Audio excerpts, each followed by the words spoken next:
Welcome, dear students, to another class of informatics practices. Today, we are going to talk about conditional statement. Whenever we are writing a program, the program will follow a step-by-step execution method. That means we can say it follows a sequential approach. So in on this slide you can see that first statement will execute first, then second statement, then third. So this type of execution is known as sequential execution. But sometimes it also happens that we are having certain conditions, so on the basis of conditions we have to take a decision. So for using this type of when we are having a situation or condition, then for that in Python we are having if else conditional statement. So conditional statements are the statements that allows us to write, to do different tasks or take different paths or actions based on the outcome of the conditions. Now here you can see that there are two types of statement. First is sequential, that follows a particular sequence, and second is conditional statement. So on the basis of condition, first we will check condition. If it is true, then the block that is corresponding to the true statements will execute, and if it is false, then the block that is associated with the false statement that will get executes. So by keeping these things in mind, you just can see that this is the flow chart that demonstrate you the way of flow of instructions. So just keep these flows in your mind, and now we will talk about the conditional statements more. So let's talk about first conditional statement, that is if statement. Okay, so if statements, it follows a syntax. So syntax can be if, and then directly you can write the condition without bracket, and then you have to put a colon. Colon is very compulsory, please remember this. Okay, without colon you will get a logical error, or sorry, not logical, syntax error you will get, and your code will not execute. And then after the colon you can write your statements with indentation, that is with a tab or space. Okay, so there are three ways to write if else statement. So first we will talk about the if statement. Executes the statements inside if when the condition is true. We are just talking about the true condition. If the condition is true, what will happen, and then we will talk about the false part also. So see here, age is a variable. So what we are doing is we are getting an age of a person, enter your age from the user with the input method, and this age is an integer, so we are converting it into an integer, and int is also a method. So see the brackets before input and at the end. So this two brackets are of the bracket of int method, and after input you will find two brackets. These two brackets are associated with the input method or function. Okay, now see the condition. If age is greater than equal to 18, that means if a age of a person is equal to or greater than 18, then that person is eligible to vote, and we are printing that thing only here. So this is just a simple example of if statement. Okay, now let's talk more about if else statement. So if else statements execute the statement inside if when the condition is true.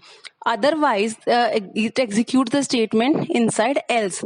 That means if condition is true, then the block of if statement will execute, and if condition is false, then the else part will execute. Now see here, an example of code is given here. We are having a program to subtract smaller number from the larger number and then display the difference. Now see here, we are having two variables, num1 and num2.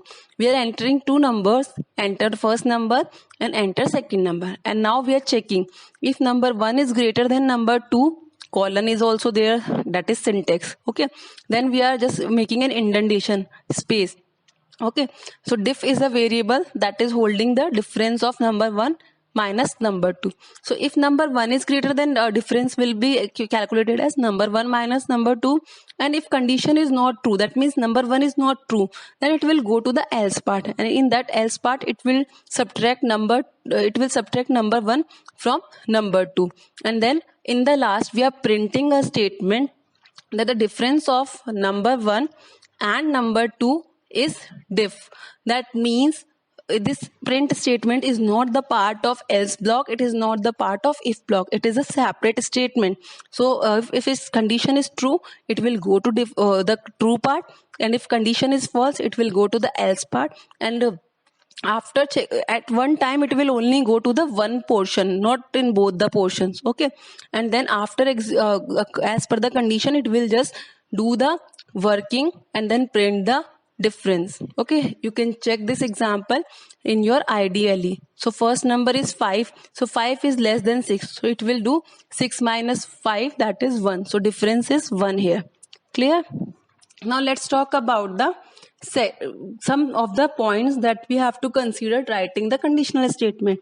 That is, Python always uses indentation for block as well as nested block structures. Nested block means if we are having multiple conditions of if inside if. Okay, leading white spaces, that means space, and tabs at the beginning of the statement is called indentation. That means inclination, alignment of statement that you have to observe. In Python, same level of indentation associated statements into a single block of code. If some block of code is there, then the indentation should also match. And the interpreter checks the indentation levels very strictly and throws up syntax errors. Check this point. If indentation is not correct, if you're not providing proper indentation, you will get a syntax error in Python. Okay, it is a common practice to use a single tab for each level of indentation. So with tab key, you can change the indentation in Python. Let's talk about the third situation, that is if elif. If elif means that is if sometime in else part also if we want to put some condition, like if first condition is not true, then it is not it is not the case that condition is over. We want to give some conditions in the else part also. So for that we are having elif, that means else if in short. Okay, so if else if is used, dot check multiple conditions and execute statement accordingly. Now see this program, it is using elif also. So that in this program, the aim of the program is it is checking a number is positive, negative or 0. So first we are entering a number from a user, that is input enter a number, and we are converting it into integer. Now we are checking a condition. If number is greater than 0, then it will print number is positive. Now if it is not that, then we are having another condition, elif. That means in else part also we are having a condition. Number is less than 0, then it is negative number, so we are printing number is negative. And if number is not positive, it is not negative, then we can say else it is 0, so number is 0. So this is an example of if elif. Clear? Now next we will see that when the condition statements appear, the Python interpreter executes code inside one block that is selected based on the condition.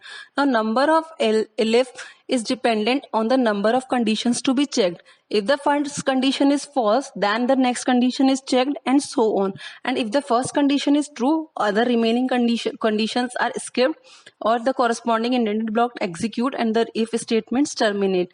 After that, the statements outside the if else blocks are executed or the programs terminates. Terminates means stop if there are no further statement.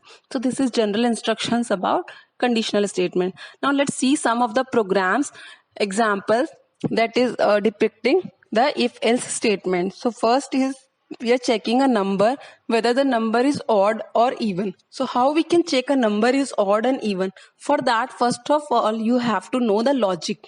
If a number is divisible by 2, that means if the remainder is 0, if we are taking a remainder of a number that is divisible by 2, if remainder is 0, that means it is completely divisible, and we can say it is an even number.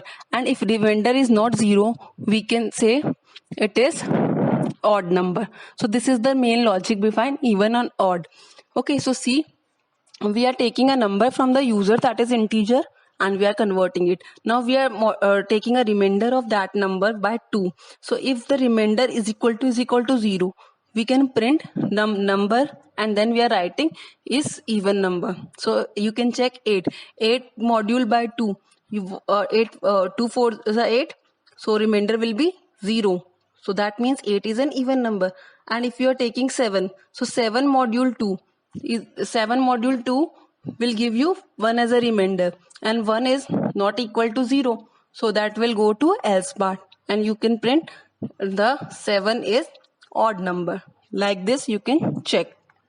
Second example is we are checking which number is greater and which number is smaller out of three numbers. So we are having three variable x, y, z, and initially we have assigned that number as 0, and we are taking floating values and converting it into float, and then we are assigning a variable that is x. So we are just assigning one variable that is max is equal to x. First number we have taken as a maximum number. So what we have do is that max एक variable है जिसको हमने x assign कर दिया. तो जो first variable है हमने उसको कह दिया कि वो उस मैक्स वेरिएबल में हमने फर्स्ट वेरिएबल को असाइन करा दिया.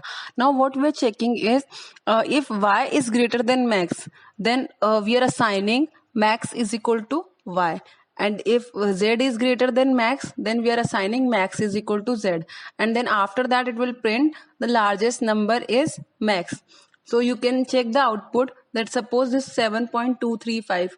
This is the first number, 6.9 and this is second number, and 7.533 is the third number.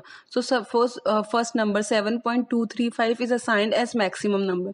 Now we are checking 6.99 is greater than 7.235. No, so it will skip this second statement, y is greater than max. Okay, it is will not go to that block. It will check the third number, that 7.533 is greater than max. Max is having 7.235, so it is true. So it is 7.533 is assigned to maximum variable, and then it is printed as largest number is 7.533. okay, this is about this program. Next program is we are checking that a number is testing a divisibility of a number with another number, and if both the numbers are divisible, it will give you that number is divisible by that number. Okay, so see this number 1, we are entering first number. Similarly integer we are talking about, and second number also we are taking as integer, and remainder is a variable in which we are just dividing the two numbers, and if remainder is equal to 0, we are printing that number 1 is divisible by number 2. Otherwise we are printing number 1 is not divisible by number 2. So here you can see the output 119 and 17. So 119 is divisible by 17.0. This is correct, and we are entering 1234, that is 1234.30, and 5.5 is the second number. So 1234.3 is not divisible by 5.5. so you will get this type of result. So this is all about today's class. We will continue this unit